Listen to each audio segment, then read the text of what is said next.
Avant de commencer cet épisode, j'aimerais vous inviter à me soutenir en le likant, commentant, partageant ainsi qu'en vous abonnant. Vous pouvez également aller faire un petit tour sur Utip si vous en avez l'envie. D'autre part, et si vous envisagez d'acheter un télescope, je vous invite à aller faire un petit tour chez AstroShop via le lien en description et en fiche. En passant par celui-ci un mois avant une commande, je touche un petit pourcentage et ça ne vous coûte rien de plus.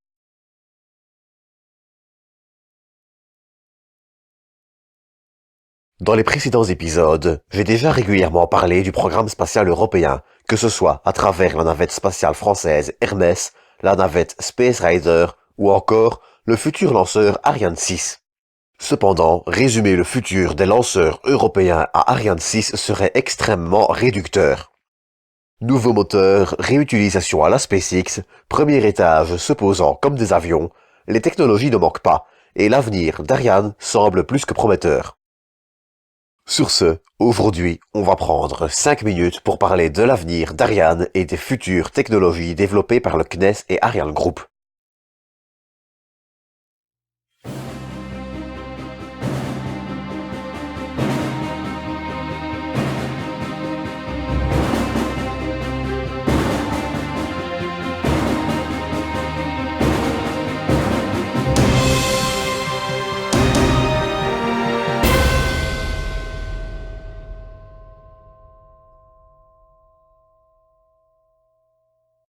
Group. Avant de rentrer dans le vif du sujet de cet épisode, j'aimerais ouvrir une petite parenthèse sur un acteur majeur que je vais souvent évoquer dans cet épisode, ArianeWorks. ArianeWorks est une plateforme d'accélération créée par Ariane Group et le CNES, et ce, dans le but d'accélérer le développement de futurs lanceurs européens, comme Ariane 6 et après. Dans ce but, ArianeWorks centralise les différents projets, et ce, en se coordonnant notamment avec d'autres agences spatiales, comme l'allemande DLR ou la japonaise JAXA.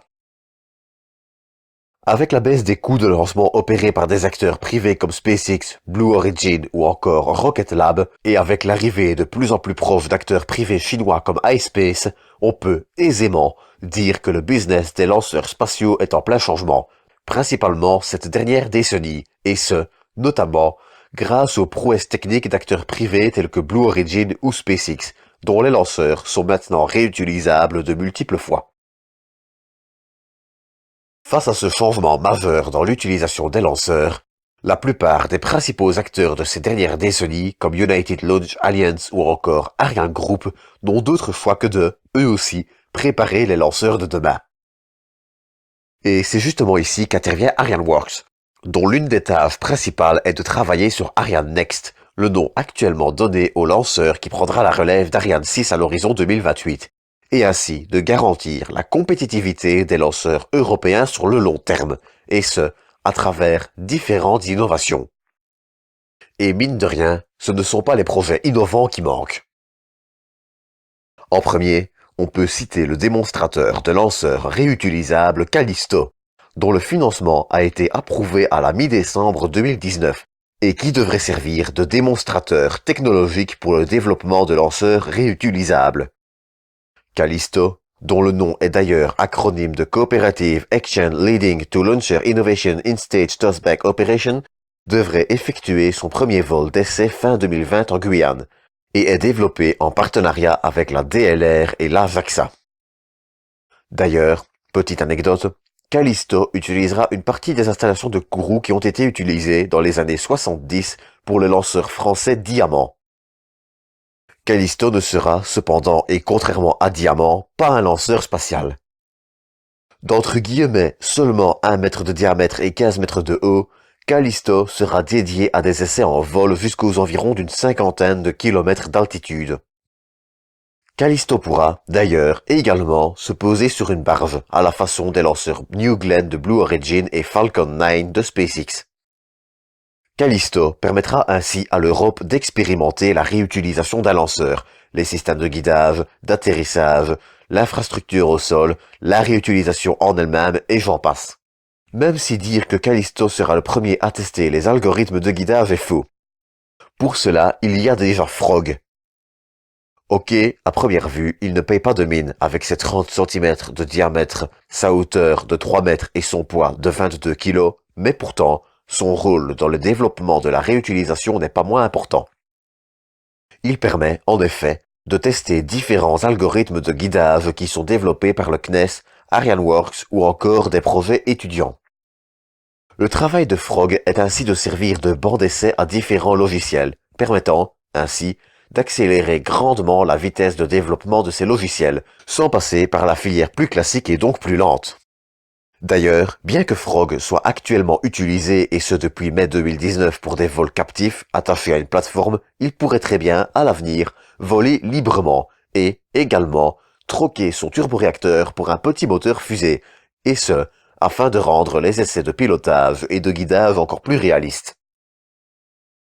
Frog étant une petite fusée très peu chère à fabriquer et facile à réparer, le CNES peut ainsi se permettre la devise qui semble de plus en plus à la mode de nos jours. Échouer tôt, vite et souvent, et ainsi apprendre le plus efficacement possible de ses erreurs. Pour la suite, tout ce petit monde permettra d'ouvrir la voie à Themis, un démonstrateur toujours, mais bien plus gros que Callisto. Il sera près de 10 fois plus gros que Callisto et sera, si tout se passe bien, prêt à faire des premiers essais à l'horizon 2023-2025, permettant, ainsi, d'ouvrir la voie à une nouvelle génération de lanceurs. Il est d'ailleurs à noter que le CNES semble vouloir se concentrer sur l'orbite basse pour la réutilisation.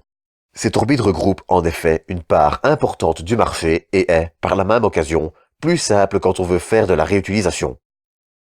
D'ailleurs, selon certaines sources, il se pourrait que la remise en état des lanceurs se fasse directement en Guyane, ce qui pourrait permettre également de réduire les coûts de la réutilisation, le transport de la Guyane à l'Europe étant plus que coûteux. Themis sera aussi équipé des futurs moteurs Prometheus, moteurs de nouvelle génération, qui seront assistés en vol par des systèmes informatisés de pointe, permettant des diagnostics précis et des corrections en vol beaucoup plus efficaces. Et parlons-en un peu, justement, de Prometheus. Prometheus est un moteur encore actuellement en développement et dont les essais devraient démarrer en 2020. Bien que dans ses capacités techniques il soit assez classique, 100 tonnes de poussée et 360 secondes d'impulsion spécifique, Prometheus est, en revanche, révolutionnaire dans sa conception. Déjà, l'une des grosses nouveautés, c'est le passage au couple oxygène liquide-méthane liquide, là où les moteurs Vulcain qui équipent actuellement le lanceur Ariane 5 et la future Ariane 6 brûlent, lui, un mélange d'oxygène et d'hydrogène liquide. Le choix du méthane permet ainsi une efficacité similaire à l'hydrogène, bien que moins puissant. Il est, en revanche, liquide à moins 161 degrés contre moins 253 pour l'hydrogène. Le choix du méthane permet donc de réduire les contraintes thermiques du lanceur, de simplifier les systèmes de pressurisation et j'en passe, et donc de réduire facilement les coûts et d'augmenter la fiabilité. Et c'est d'ailleurs ça, au final, la base de la réduction de plus en plus drastique du prix de l'accès à l'espace. De petites améliorations, de grandes améliorations et toutes sortes d'innovations qui, une fois réunies, permettent de réduire fortement le prix de l'accès à l'espace.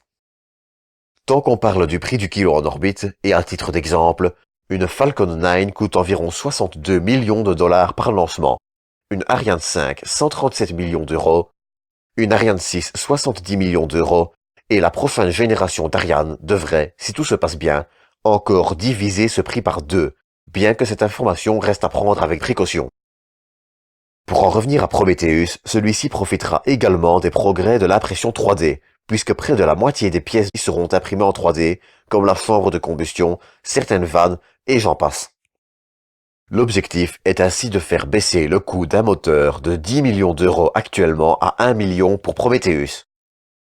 Prometheus est d'ailleurs principalement développé grâce à l'ESA et à Airbus Safran, renommé aujourd'hui Ariane Group. Mais en 2015, Airbus a justement proposé une autre alternative pour la récupération.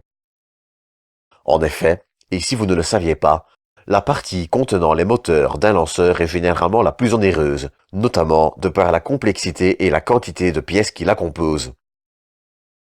C'est dans cette optique qu'Airbus a révélé, en juin 2015, un concept assez révolutionnaire nommé Adeline.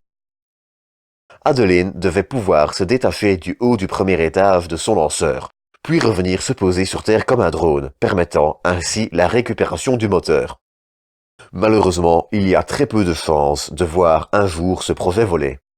En effet, bien que celui-ci soit assez inédit, le CNES a déclaré que le concept ne lui semblait pas financièrement intéressant, ce qui est, malheureusement, plutôt logique, puisqu'Adeline rendrait ainsi la récupération de la seconde partie du premier étage, contenant notamment les réservoirs de carburant totalement impossible, alors que là aussi il y a de belles économies à faire. Quoi qu'il en soit, le développement de lanceurs réutilisables en Europe sera sûrement une chose très intéressante à suivre pendant la prochaine décennie et permettra à l'Europe de devenir un concurrent sérieux de SpaceX et d'enfin réaliser ses rêves de réutilisation dont les prémices remontent quand même aux années 80. En attendant, c'est sur ceci qu'on va se quitter pour cet épisode. Quant à moi, j'espère qu'il vous aura plu et je vous dis à bientôt pour une nouvelle dose d'espace.